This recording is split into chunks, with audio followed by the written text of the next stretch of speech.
Coming up next is the Dr. Kim Taylor Show. Here's your chance to talk about what matters to you. Although you'll receive helpful advice from Dr. Kim, remember this is not to be construed as any form of psychotherapy, diagnosis or treatment, and cannot replace a therapeutic relationship with a mental health professional. You can reach Dr. Kim by calling 564-1290 or 866-564-1290. You can also listen live on the internet at drkimtaylorshow.com. Now, here's Dr. Kim.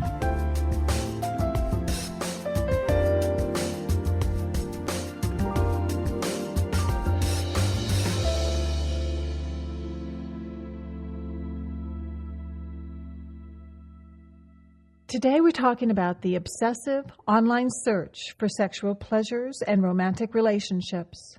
Whether through your chat rooms, dating websites, or hookup apps, today people are using their laptops, their tablets, and their smartphones to readily access a virtual endless supply of new forms of sexual experiences. But along with this comes new challenges to intimacy, sexuality, and being able to maintain long-term personal relationships. The reality is that finding sexual content online or engaging with casual sexual partners is now readily available for anyone who is interested, right at the stroke of their fingertips. But the further reality is that individuals, couples, families, and even careers can all be destroyed by any addiction when individuals get lost in the endless pleasure that the digital world can provide, and they begin to lose control and to become addicted. And just like alcohol, drug, or gambling addictions, compulsive sexual behaviors are just another emotional disorder that needs to be treated with care and compassion so that it can be understood and the recovery process can begin. Today, my guest is Robert Weiss. He's a leading expert in the field of sexual addiction, and his new book is Always Turned On: Sexual Addiction in the Digital Age. It's packed with insights and solutions about sexual addiction. As Robert Weiss has clearly stated in the opening of his book, we're not here having this conversation to discuss the moral, cultural, or religious beliefs of anyone about sex, but rather we're here to speak to those whose use of porn and casual hookups has escalated to the point where these activities have become a driving force in their lives at the expense of their own personal beliefs, morality, and personal relationships. When more and more people are seeking to be soothed and have emotional comfort through the use of cybersex, it's time that we start to explain how sex and romance can become addictive and why it's on the increase and how to get back to having healthy intimacy. So if you have questions or if you want to send in an email, call me at 564-1290 or toll free at 866-564-1290. Or send an email at drkim@drkimtaylorshow.com. Stay with me during the break, and I'll be right back with my guest. You are listening to Dr. Kim Taylor on KZSB AM 1290. My guest is Robert Weiss. He is a leading expert in sex addiction, and he is joining me to talk about his new book, Always Turned On: Sexual Addiction in the Digital Age. This is a fascinating exploration into the issue of addiction and healing. So welcome to the program, Robert. Thank you. I appreciate being invited. Let's start this all out by really telling us what is cybersex and what is sexual addiction. Well, cybersex is the access of any sexual content or experience through the internet. So cybersex really speaks to something that didn't exist before, I would say, 1992 or 3, which was, you can pick up your computer and look at porn. You can pick up your phone and find, an immediate sex partner. You can ask your phone, "Hey Siri, where are the hookers?" And your phone knows that, or at least an Apple phone will know that word, and it'll, find an escort service geolocated within a half mile, a mile, or 2 miles with reviews and phone numbers. So it's really simply accessing sexuality in any form via the internet or social media. Addiction is a slightly different thing. So sex addiction is not something that has happened since the internet has come along. It's something that we I certainly, as a professional, have been dealing with long before the internet came along. I started treating people in the late 80s. And way back then, I had guys coming in with the old-fashioned kind of phone sex problems, like the phone that, plugged into the wall, if anybody remembers that.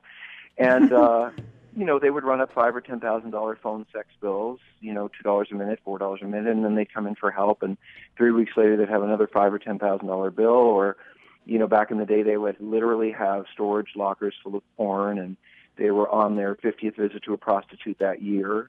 So mostly what I was dealing with pre-cyber sex was, hands-on contact or porn, in your hand, like the magazine, the video-related issues that had run off the rails for people who have this kind of problem. Now it's a whole new world. How can we really tell what a difference is between healthy sex versus when it becomes addictive sex? Well, I have all kinds of different ways of talking about this, and I think one of the best ways is just to, if you think about pleasure, when I think about pleasure and what brings people pleasure, I really, what are the things that bring us pleasure? Community, eating, exercise, sexuality. And if you think about all of the things that are required for natural survival for our species and for each of us as individuals, we need to eat, we need to be sexual, we need to be in community.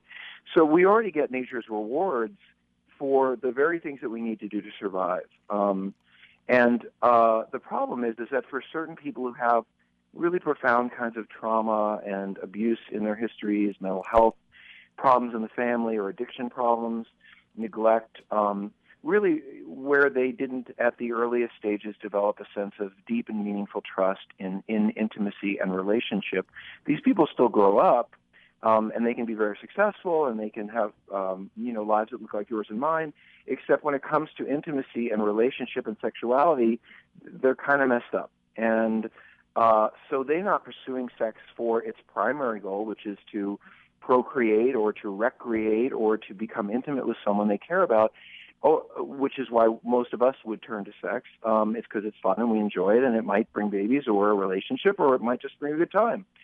But the sex addict is turning to it for a secondary reason, which is they're turning to the pursuit and the search and the hunt for a sexual experience and fantasy around it in order to escape emotional pain.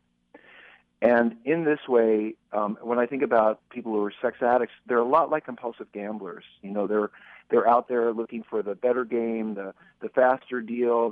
They're thinking all week long about how they can't wait to get to their paycheck and cash in and get to the casino, and then they can lose themselves for hours and hours at a time sitting at the tables or at whatever they're gambling around. And it's almost like the time they literally lose themselves. The time can go by, they can run out of money. And whether they win or lose, they really are losing themselves into the experience of the excitement of gambling and gaming and all of that. And it's very similar for the sex addict. Sex addiction isn't really about sex, and that's what makes it kind of a joke. Ooh, wouldn't I want to be a sex addict? Sounds like fun. Sex addiction is more about having a level of emotional instability that requires you to look for something outside of yourself to make you feel better.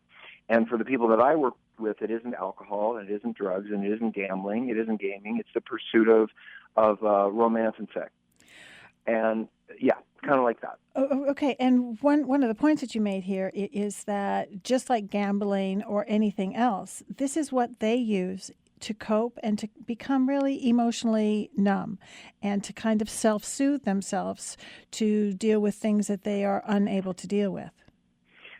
Healthy people, when I have a bad day, and I'm assuming I'm healthy today. If I'm a healthy person and I have a really bad, frustrating day, I seek to kind of calm myself down. I might go for a run or talk to some friends. I might, kick a can. I might do some exercise, play with a dog. Whatever it is, the distraction makes me feel better and ultimately makes me feel calmed and more connected.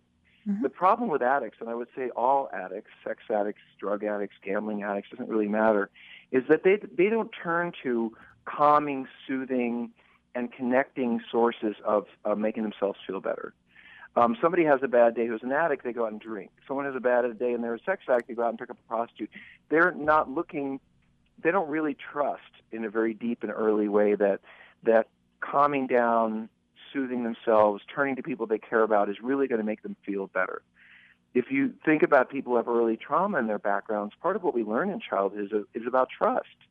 When I cry, will someone pick me up? When I am stomping my feet, will someone hold me? When I need attention, will I get it? And a lot of the people I work with didn't learn trust as an experience growing up. They learned that when they were upset or needful, whether they wanted someone to cheer for them or someone to hold them, they had to figure it out for themselves because the environment they grew up in was often fairly unpredictable. And when you learn to trust only yourself, when you are at your worst, at your most upset or most frustrated, the problem is that human beings aren't really meant to calm themselves down alone, to soothe themselves alone. We are communal. We are peer bonded. We do best when we're connected to other people. And so what do you do if you're someone who has early experiences that tells you that connecting to people is not going to make you feel better, when in truth the only thing that's really going to soothe and calm us in the end is connection, support, and the soothing intimacy we have with others. And I guess then you're just going to have to figure out a way to do it on your own. And so the people I work with, they don't turn to a good friend when they're having a bad day. They turn to a substance or an experience because even though I may have 3 DUIs under my belt, and I'm about to lose my license and my job, I will still turn to that alcohol because I know how I'm going to feel when I drink. But ask me to talk to my wife, my friends, ask me to, go hang out at someone's house. I don't want to talk about my day. I don't want to deal with what's going on because what if they let me down? What if they're not available? What if I don't get my needs met that way? And that is always a question that addicts have in their head. And they are, in their active stages of their disease, much more likely to turn to that reliable, dependable experience, whether it's gambling, gaming, or substance like alcohol and drugs, that I know how that's going to make me feel. I can rely and depend on the escape and distraction that will give me, even though it may have secondary negative consequence. So how does all that is going on now with the easy access, how does this all then just feed that sexual addiction that you just described? Well, it's interesting. I mean, Kim, I think I would have had a small practice on the west side of Los Angeles and been a kind of interesting, person to talk to at a party had the internet not come along. But what happened was, and it takes just a little bit of thought if you think about it. I mean, if I wanted porn in 1985, I had to get dressed, leave my house, get in my car, go to that icky place in Van Nuys because I live in California, which was under a bridge. I'd have to go in there and hope nobody saw me, get a brown paper bag, stuff my 2 magazines and 3 videos in there and kind of skulk out and hope none of my neighbors were nearby. And then half the time, you had to return that stuff because it was expensive, for the videos anyway. And how many images really were there in a particular set of movies or magazines? Only as many as were there. But now you have this, with the internet, you have endless access to, images that never end. You don't have to risk being seen or going out of your house or who's going to see me or you don't have to worry about running into someone. I mean, look at, even in a non-problematic or non-addictive way, look at the sales of 50 Shades of Grey. I mean, do you think it's a coincidence? I don't. No. That this is the first soft e-book that's softcore porn for women, and women have never bought more of any single book in history other than the Bible. And I think this has something to do with the fact that women could now pick up a book around sexuality that was kind of racy and saucy and interesting, but they didn't have to go to Barnes & Noble and have that guy look them in the eye and say, that's the book you're buying? They could just go online and buy it. And heck, when they're on an airplane, you don't know whether they're reading that or they're reading a mystery. So the idea that you can be anonymous and have such immediate access to both sexual content and sexual experiences, and then it's relatively inexpensive. I mean, another example, if you don't mind, is, in 1985, if I wanted to have a sexual experience and I was single and I didn't know anyone to have sex with, I would put on my cheap shirt and my bad cologne and go down to a bar or two and see if I got lucky. And maybe I did, and maybe I didn't, and it sure would take a lot of time. But now I just pick up Tinder or Ashley Madison or Grindr, any of the apps that are available on my phone. I can geolocate a sex partner who's looking for sex right now within 1,000 feet or 10 miles, depending on how rural or urban an area I live in. And that immediate guarantee that I'm going to find a sexual partner if I just send enough notes back and forth, and if I just sext enough to enough people online, I'm going to find somebody who's going to come to my house, or I'm going to go to their house, and we're going to have sex. That creates for most people maybe an easier route to having a good time, But if you're someone who has a real problem with compulsive or addictive sexuality, it turns into a fast and dirty nightmare. And I think one of the things that you do state in your book, and it's very clear, is that this is not just a guy thing. It's not just guys doing this. Women are doing this also.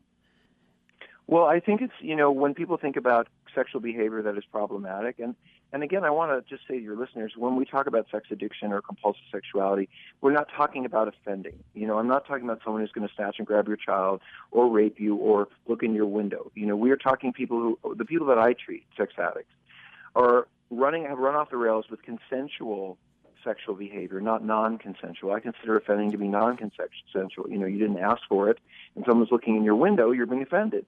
You're not old enough to consent, you're being offended, that kind of thing. But the people that I work with are involved in consensual behaviors that have run off the rails. So looking at porn, seeing or paying for sex, having multiple affairs, having a lot of hookups and one-night stands, all of these kinds of things where casual sex becomes a means, as you said, to self-soothing and self-regulation and calming yourself down. This is not a unique thing to men. Men have different views of sexuality than women. We're built differently than women. There is a Mars versus Venus thing, which we could go into maybe on another time. But the reality is that the deep wounding or violation that most of the people that I work with experience early in life is not unique to men. Women get ignored, women get sexualized, women get abused, women get neglected, and women get molested as children. And those kinds of experiences turn into problem behavior in adult life, and they usually turn into problem behaviors related to intimacy, relationships, and addiction. We really see the outcome of early trauma as being, one of the logical outcomes is addiction. The problem is we haven't seen a lot of women coming out of the woodwork around sexual behavior because, let's face it, what do you call a guy who's having a lot of sex? Lucky. We call him a stud, a player, Yes. And what does our culture call a woman who's having a lot of sex? Exactly the opposite, yes. So women are very cautious, even to themselves, about admitting that they might have a problem with sex. So because of, if nothing else, the cultural weight that women have to not be like that and the names that we call them. So, I do see a lot of women coming into treatment now, and I'm really proud to say I've evolved two of the only centers dedicated to women in the country for intimacy and sexual disorders, which are both full of the waiting list. Because there are many, many women who come into these places, but they don't want to come into a place like that where there are guys in treatment. They want a gender-separate environment. You don't want to send a woman sex addict to a room full of guys. It's not a good idea. And the other thing is that, guys will more readily identify that they have a sexual problem because of all of these things. A guy will say, I kind of hit on about 100 hookers last year, and, I was at a lot of strip clubs, and I have been looking at porn 3 hours a day, and, my spouse found it all, and they're really mad, and they think I have a problem, and you know what, I do too, maybe I have some kind of sex problem. But a woman who is doing very similar things will go to a therapist and say, I think I'm having problems with intimacy in relationships, or I just can't seem to find the right person, or she won't look at it necessarily as being sexual. And in fact, where we find women in treatment, it's interesting because men will come into treatment for sexual addiction or sexual problems, and they go into some kind of treatment environment, whether that's outpatient or residential. But women will tend to come in with problems like alcohol and drugs, or eating disorders, or cutting on themselves, or things that also reflect early trauma and abuse. The problem is that we often don't sit with women in treatment and say, how often you masturbate, how's your sexual life, do you look at the images, do you have any concerns about your sexual life, and the kind of questions that make us uncomfortable to ask, but some of these women are really dying to answer. And what I have found in women's treatment centers for alcohol and drugs and for eating disorders is that you have an awful lot of women there who are dying to talk about some of the ways they act out sexually. It's just no one has ever asked them. Mm-hmm. And in our environments, we ask them, and therefore I have lots of women in treatment because when they start talking about how their abuse has led them not only to eating problems or drinking problems, but sexual problems, you begin to see a picture that requires extra help. Well, we need to take a quick break, but I'll be right back with my guest, Robert Weiss, talking about cybersex. You are listening to Dr. Kim Taylor on KZSB AM 1290. If you are just joining me, I am here with Robert Weiss, a leading expert in sexual addiction and recovery. and we're talking about the importance of trying to understand the impact of addiction and how it can really lead to the destruction of lives and relationships. So, Robert, let's really talk about and try to clearly define what is a sexual addict and when do you go over that line from just having a healthy sexual relationship. Well, first of all, as you said earlier, there's nothing wrong with having a lot of sex. There's nothing wrong with having sex that isn't, in the missionary position as a heterosexual. You get to, in my book, you get to be with whomever you want to be with, who wants to be with you, and you get to have whatever kind of sex you want to have as long as it's mutually agreed upon and safe. So we really don't define sex addiction by who you're with or what you're doing. It's more about, and let me just say that that's not how we really define any addiction, because I get a lot of questions, and you might laugh at this, Kim, but I get questions like, well, how much sex means you're a sex addict? And, my answer to that is, well, how many drinks make an alcoholic? Is it 3 glasses of wine a day or 2, or is it 5 or 11? And the reality, or if you're a blackjack player, what makes you a compulsive gambler? Is it 1 hand a week or 10? And, we don't really qualify addiction by how much. And then people will say, okay, well, what kind of sex makes you a sex addict? Is it BDSM? Is it, sexual orientation issues? Is it lying to your spouse? And I would say, well, we don't define alcoholism by whether you drink wine or whiskey, or by, we don't define compulsive gambling by whether you play craps or blackjack. So why, why would we define sexual addiction by how much or what kind? So in the biggest sense, we don't define any addiction in quantitative terms, and we don't, not by count. We define it in qualitative terms. So bottom line is, how is your sexual behavior affecting the things that are important to you in your life? If you are married and you have 2 kids and you want to pay attention to your family and you're really dedicated to your kids and you love your job, but you find yourself increasingly spending hour after hour looking at porn and rushing to get the kids to bed so that you can look at the porn, and not being sexually functional with your wife because you're masturbating so much to porn, or you're in the workplace looking at it, what you're doing is you're putting the sex ahead of your life priorities. You could lose that job because you're looking at porn in the workplace. You could really damage that marriage because you're no longer being intimate with your partner. You could really hurt your kids by not spending time with them and making the porn your priority. So, what I see in sex addicts is people who have made the pursuit of sex, not necessarily having it, but pursuit of sex and all that comes with it, the anticipatory excitement and can't wait to, and all the fantasies about it, that really is their life priority. And you see them suffering as a result of it. You see their partners, their friends, their careers, their families, because they're just simply not available. Their focus is getting other people in other situations out of the way so I can get to the sex. And it's not even, again, the sex they're looking for. It's the escapist high and excitement that comes with the pursuit of sex, in the same way a gambler is excited about winning when they're on their way to the casino. In your book, which is called Always Turned On, you really state that one of the reasons that the internet is so addictive is because of the interactive part of this, and that it really kind of holds a person's interest far longer than any other form of entertainment. So can you explain this a bit and what it kind of does to the brain and how it drives the person to just continue on? Well, we only have one pleasure center in the brain. It involves the hormone dopamine. And, if you smell a flower, your brain releases a little dopamine. And if you have some cheesecake, it releases a whole lot of dopamine. And if you're seeing really wonderful friends you haven't seen in years, even more. The most dopamine, or the most pleasure that we can experience as human beings without drugs, is orgasm. And there's a reason for that. It's so we procreate and continue the race. Sex should be pleasurable because we want to have babies and continue our race. So, that's just nature. But it certainly makes sense to me that when someone has endless access to tremendously stimulating experiences, sexual experiences and content, and they can do it anonymously, and they can do it immediately, and they can do it without it costing very much, and they can hide it so easily. Say to someone, well, I'm working on my taxes, and whatever they're really doing on the computer, who really knows? It's just so much easier for people to lose themselves in that experience. And porn in particular has become more like gambling now because, as I said earlier, back in the day, you might pick up a magazine, 2 magazines, a video. There's only so much content on that. Then you had to go back and get more. Or you had to watch a different movie or whatever that was. And today, getting porn and sexual access is more like gambling where, they never run out of cards at the casino.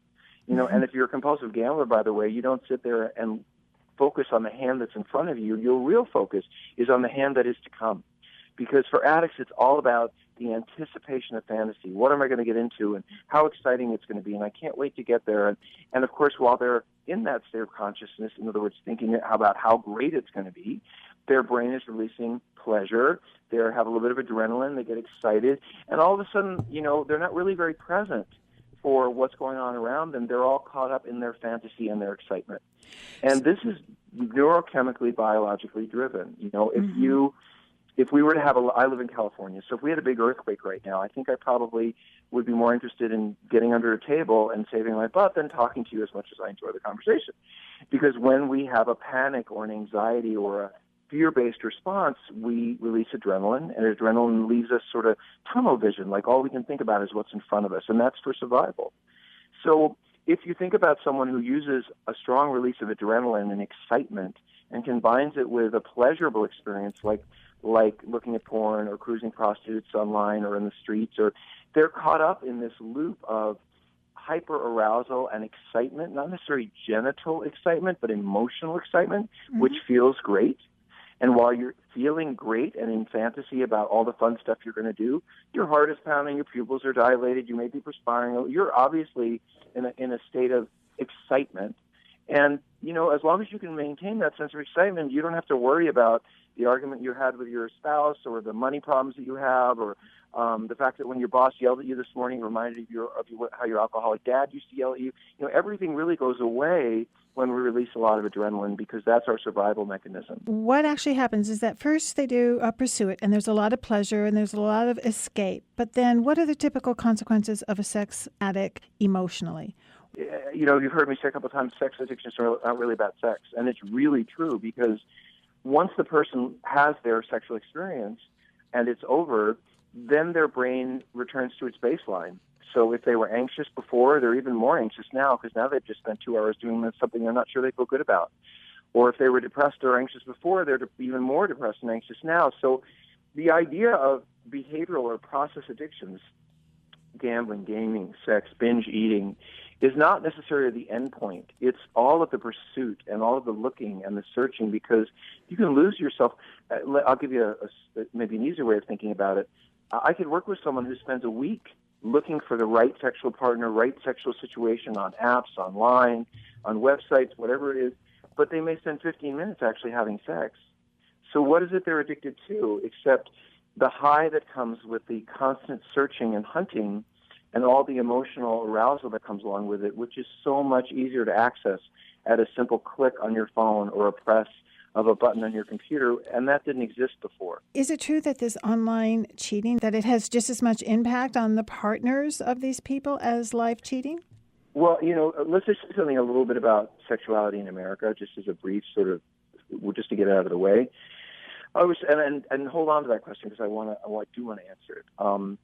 I think that we are going through a sexual revolution, and it is not really that different than the one we went through in the 1960s and 70s, which was also, by the way, brought about technology, because the reason that women and the women's movement and women felt that they could be sexual when they wanted and have partners when they wanted and burn their bra, all of that came out of technology's ability to create the pill. And for women to have the ability to say, no, thanks, I don't want to get pregnant, but I do want to have the sexual experience. And here we are again, 40 or 50 years later with a whole new realm of technological advance, which is also driving a sexual revolution because now, the kid or young adult who had a foot fetish and they lived in Kansas and they thought they were the only one and maybe they should die because they'd never find anyone who, now they find foot fetish communities online. Mm-hmm. The little gay kid who thought he was the only one in the world and, was damned to hell. Now he sees that there are millions of gay kids. There are little communities all over the world. They're all online. So the internet has normalized and expanded a lot of what were considered to be unusual or atypical sexual practices. They've become normalized. And people seem to feel a lot freer about expressing and trying out different forms of sexuality that 30 or 40 years ago just seemed weird, odd, or they just would never do it. So that's the culture that we're in, a shifting culture around sexuality. What hurts a spouse in a relationship, and this is related to the cyber stuff that you're talking about, it's really the lying, I mean, if you and I Secrets are in a and lying, relationship yeah. and I say to you, look, I look at porn occasionally, I masturbate occasionally, and I have a good time. It doesn't affect us. And, if you find a little porn on the computer, don't worry about it. I just look occasionally. If you go to my computer and I'm not home and you find some porn, you won't be surprised. But if we're in a relationship and I tell you, oh, no, I don't do any of that stuff, I'm completely dedicated and focused on you, and then you go in my office one day and you find 3,000 porn images, you're going to be pretty upset. Because it isn't so much that the person might or might not have had a sexual experience either online or in real life that's devastating to the spouse. I mean, they're angry about it. But what really hurts them is the lying. The fact that I thought I knew who you were, I thought you had my back, I thought you were someone who would let me know what's going on with you, and you've had this whole little life, either online or in real time, related to sex that I didn't know anything about. Mm-hmm. And for spouses, that's devastating, especially women, because women tend to see things in holistic terms. So a guy will say to himself, oh, well, I may be doing a little of this, cheating, a little bit of that, but I'm really trustworthy in every other area of our relationship, because that's who I am. And a spouse will say, especially a female spouse will say, if you're doing that and lying to me about that, then I don't know if you aren't lying to me about everything. And so it's really the loss of trust and the betrayal of trust that is the profound harm to a partner when someone's sexually acting out and they just find out about it. There are a lot of people who even come into my office and they talk about using sex because they don't feel like they're getting sex at home, and or some spouses think that if they were giving their husband lots of sex or wife, that he or she should not have to go and use porn. Well, again, what we're here to talk about is sex addiction. So, and in that way I might think about alcohol. Some people drink, some people don't drink. Some people drink to a little bit to excess occasionally, and some people never have more than a glass of wine. And then some people, when they drink, they, drive into trees, hit their wife or husband, lose their job, and end up in real trouble. And those people simply can't drink. So, again, it's not my job. I'm not the sex police. I'm not conservative around sex. It's not my job. I don't get to say beyond what I think offending is, and that you don't want to hurt another person, which I will stand up about. But when it comes to consensual behavior, it's not my job to say, well, that's okay. You shouldn't look at porn when you're in a relationship, or a marriage should never be open, or that's up to the couple. That's up to the individual. And how you live your sexual life is up to you and the people that you're involved with. But if your sexual life, like your alcohol use, is causing real destruction in your relationships, your career, your family life, and it seems clear that you've tried to stop it and change it, then you might want to give me a ring. We have 3 standard signs for any addiction, and I think they really apply to sex addiction. Would you mind if I kind of yell them out? No, it's great. So really the signs for any addiction are, number 1, loss of control. So I've said to myself, so in terms of sex, I'm not going to go to that porn site again. I'm not going to call that ex-girlfriend or boyfriend again. I'm not going to go to the porn shop, whatever it is. And then you find yourself there anyway. And you make promises to yourself over and over again, just like the drug addict does. I'm not going to pick up. And then you do it anyway. Another sign, and there are 3, is real preoccupation and obsession, that this is a driving force in your life. You are pursuing the pursuit of the sexual high, and the pursuit of the sexual connection is more important to you than your marriage, than your friendship, than your parenting, than your work. So when it becomes obsessive and a driving force, when it's out of control, those are 2 signs. And the third sign of any addiction is really that you're having consequences. You've lost a job, someone's left you, your kids walked in and found you looking at the porn, someone was deeply hurt, or you lost a job because you were looking at porn. In other words, you've had warning signs that this is not working out, this is not a good idea, the way you're living your sexual life is a problem, and you don't listen. You find another way to do it in order to not get caught, but you're not really dealing with the issue. My best way of thinking about this is, if you're not an alcoholic and you get a DUI, you say, oh my God, why did I get in the car? Why was I drinking? I never should have done that. I'll never do that again. You take responsibility. But if you're an alcoholic and you get stopped by a police officer, you usually say things like, oh, well, you know what, I never should have driven the red car, or maybe they're always picking people up in this neighborhood. I shouldn't drive to this neighborhood. In other words, they blame everyone else but themselves. Someone who's an addict is going to externalize the problem. It's my wife's fault she doesn't have enough sex with me. It's my boss's fault he's so hard on me. I deserve to be able to have a little extra sex. Look at all the kids we've got at home, and we're not having sex the way we used to or whatever. You know, there are a lot of ways to justify a lot of things. It's the lying and the betrayal that is the most problematic for people in relationship. We do need to take a quick break here, but we are going to come back because one of the questions that I think that we need to get to is how does a spouse or a partner ID whether they have someone with them who is a sex addict? So we'll be right back after this short break. I'm here with Robert Weiss. You are listening to Dr. Kim Taylor on KZSB AM 1290. My guest for the hour is Robert Weiss. He is a leading expert and author of Always Turned On, talking about sexual addiction in the digital age. So, Robert, one of the questions that I think that we need to get to here is what are the first steps that someone can take if they believe that their spouse or their partner is a sexual addict? Well, you know, the thing that I think is most important for spouses is that, and it's a really hard one, is that they have to trust themselves. You know, when you're living with an addict, you're living with a liar. And you're living with someone who says, I never said to you I'd be home at 8 o'clock. Or, you know, what do you mean I said I'd take out the garbage? Or, why are you bugging me all the time? Just because we have kids and I'm busy, you seem really jealous. And so every time a partner starts to feel like something is right, or wrong, I should say, the person who's an addict is going to try to push that back because more important to them than being intimate and real with their partner, and this is what's so sad, is pursuing that high. And so they're going to protect their sexual behavior by convincing the spouse that they're just making things up and being too hard on them. And so what I really encourage spouses to do is to trust your feelings. If something doesn't feel right about, you know, what you're hearing from your male or female partner about their sexual life, trust yourself. If you don't like what you're seeing and hearing and they explain it away and you don't like the explanation, trust yourself.